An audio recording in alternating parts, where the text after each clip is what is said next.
You are most welcome in our first video. Today I will tell how I am going to score better marks in 2024. तो मैंने क्या किया है कि पूरे एंटायर सिलेबस को 3 डिवीज़न में डिवाइड कर लिया है। पहला डिवीज़न आता है जिसमें मैंने चैप्टर्स जो लास्ट ईयर अच्छे से कर रखे हैं उसको मैंने फर्स्ट डिवीज़न में रखा है, और सेकंड डिवीज़न में वो आते हैं जो मैंने चैप्टर्स लास्ट ईयर नहीं कर रखे थे अच्छे से, या फिर इवन मैंने कर ही नहीं रखे थे, उसको मैंने सेकंड डिवीज़न में पुट ऑन किया है। और अगर बात करते हैं थर्ड डिवीज़न की, तो मैंने इस थर्ड डिवीज़न में वो चैप्टर्स रखे हैं जो अपन को क्या करना होता है, मल्टीपल रिवीजन करने होते हैं चैप्टर्स के, जो इम्पोर्टेंट वेटेज होता है चैप्टर का, और इवन वास्ट टॉपिक होते हैं जो अपन अच्छे से पहली बार ग्रेप नहीं कर सकते थे। वो चैप्टर्स आपको मल्टीपल टाइम पढ़ने होते हैं और उनका वेटेज भी नीट पॉइंट ऑफ व्यू से ज़्यादा होता है। इन चैप्टर्स की मैं लिस्ट आपको प्रोवाइड करवा दूंगा, और कौन कौन से इम्पोर्टेंट चैप्टर हैं जो जिनका वेटेज ज़्यादा होता है नीट के अंदर, वो भी मैं बता दूंगा। अगर बात करते हैं फिजिक्स की, तो मैंने फिजिक्स में जैसे चैप्टर हो गया circular motion, rotational motion, wave optics, wave motion, ये चैप्टर्स मैंने लास्ट ईयर नहीं कर रखे थे, तो इनको पहले मेरे को अच्छे से करना है और इनकी सारी अच्छे से क्वेश्चन प्रैक्टिस वगैरह करनी है। अगर बात करते हैं सेकंड डिवीज़न की, जो मैंने चैप्टर अच्छे से कर रखे थे, तो मैंने ग्रेविटेशन हो गया, इलास्टिसिटी हो गया, केटीजी हो गया, एसएचएम हो गया, डब्ल्यूईपी हो गया, और जो मॉडर्न फिजिक्स है मैंने वो अच्छे से कर रखी थी। तो ये चैप्टर्स मैंने अच्छे से कर रखे थे। इनको थोड़ा सा कम टाइम दूंगा और क्वेश्चन प्रैक्टिस पर ज़्यादा ध्यान दूंगा। और कुछ चैप्टर्स ऐसे होते हैं जो जिनका मल्टीपल टाइम आपको रिवीजन करना होता है। जैसे मेरे लिए क्या है कि जो वेक्टर्स चैप्टर है ना, वो थोड़ा हार्ड है, मेरे को वेक्टर्स इतना जल्दी से समझ में नहीं आता, तो मैं वेक्टर्स का मल्टीपल टाइम रिवीजन करूँगा। और रोटेशनल मोशन भी आपको मल्टीपल टाइम रिवीजन करने के लिए आप इसको अलग एलिमिनेट कर सकते हो। और फ्लूइड मैकेनिक्स को भी आप मल्टीपल टाइम में, थर्मल फिजिक्स हो गया, करंट इलेक्ट्रिसिटी हो गया, मैग्नेटिज्म वाला चैप्टर्स पूरी यूनिट होगी, और रे ऑप्टिक्स ये चैप्टर सारे क्या वास्ट चैप्टर्स होते हैं जिनको आपको मल्टीपल टाइम रिवीजन करना होता है, और इनका वेटेज भी ज़्यादा होता है। कुछ बुक्स ला रखी है मैंने, जैसे कि अभी मैं एररलेस लेके आया हूँ यूनिवर्सल की, उसकी क्वेश्चन प्रैक्टिस करूँगा। सबसे पहले मैं उसके नोट्स के क्वेश्चन ही करने वाला हूँ, नोट्स के बाद में मैं डीपीपी के करूँगा, डीपीपी के बाद में असाइनमेंट्स के।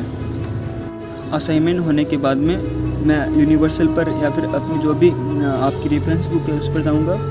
रेफरेंस बुक के बाद में आपको क्या करना है, जेईई मेंस के भी क्वेश्चन प्रैक्टिस करने होते हैं। तो जेईई मेंस के भी क्वेश्चन डायरेक्ट आ जाते हैं नीट के अंदर, जो वो भी किससे कौन एनटीए फ्रेम करता है वो क्वेश्चन। तो वो क्वेश्चन बात करते हैं केमिस्ट्री की, तो केमिस्ट्री में मैंने फिजिकल केमिस्ट्री के चैप्टर्स मेजरली अच्छे से कर रखे थे। और अगर इसकी मल्टीपल टाइम रिवीजन के लिए जो चैप्टर्स इम्पोर्टेंट हैं या फिर उनका वेटेज हाई है, तो थर्मोकेमिस्ट्री हो गया, आयोनिक इक्विलिब्रियम हो गया, और इलेक्ट्रोकेमिस्ट्री, और and all that these chapters are more important in the point of weightage.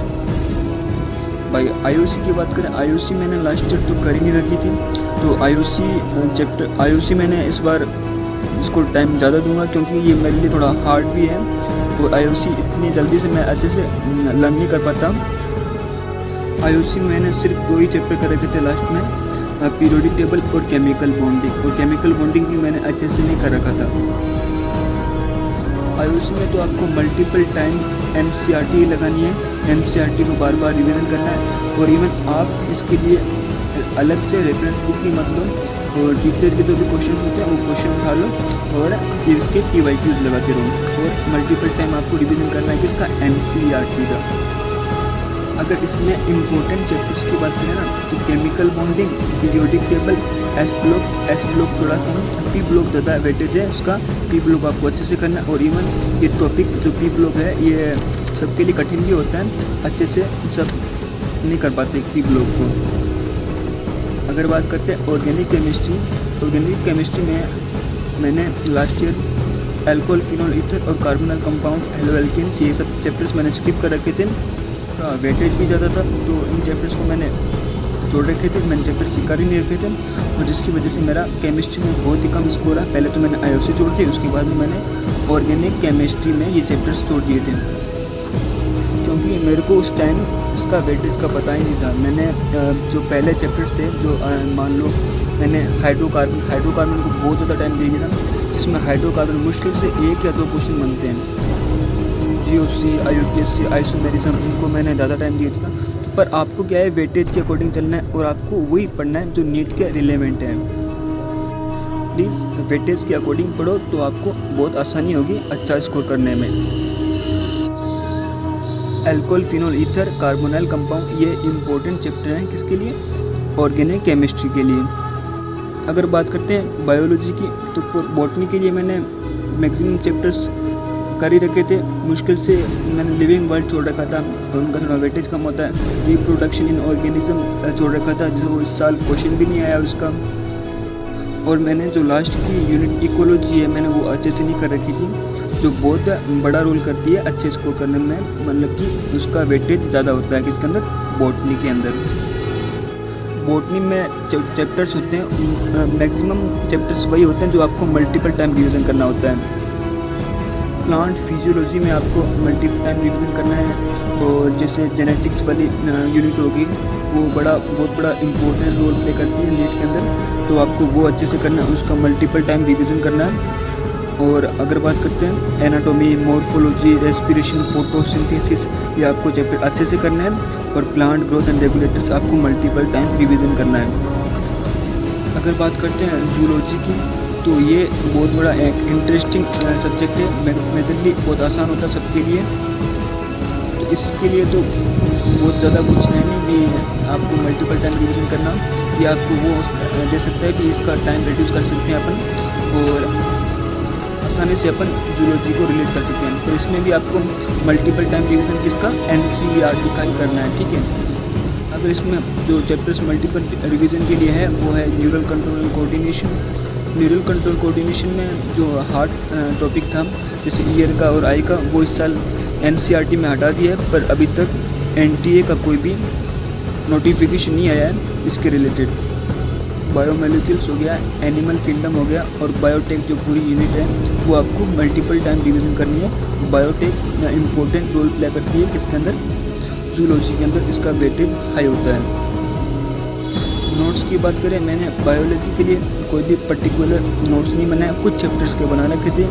और मेजरली मैंने क्या किया है, NCERT रीडिंग लगानी है। NCERT में भी जो लास्ट जो ब्लैंक पेज होता है, उस पर मैं इम्पोर्टेंट जो भी टीचर्स के एक्स्ट्रा पॉइंट्स होते हैं वो मैं लिख लेता हूँ। मैंने मेजर चैप्टर्स के शॉर्ट नोट्स बना रखे हैं। फिजिक्स के मैंने सारे बना रखे हैं नोट्स, और इवन शॉर्ट नोट्स। फिजिक्स में मैक्सिमम चैप्टर्स के मैंने शॉर्ट नोट्स बना रखे हैं, और उसमें फार्मूला चार्ट वगैरह बना रखे हैं। तो मैं क्या करता हूँ, हर एक दिन एक फार्मूला शीट को याद करने की कोशिश करता हूँ। अगर मैं एक फार्मूला शीट को 30% भी अगर याद कर पाया, तो मेरा 2 से 3 बार रिवीजन हो जाएगा शॉर्ट नोट्स का एग्ज़ाम के आने तक।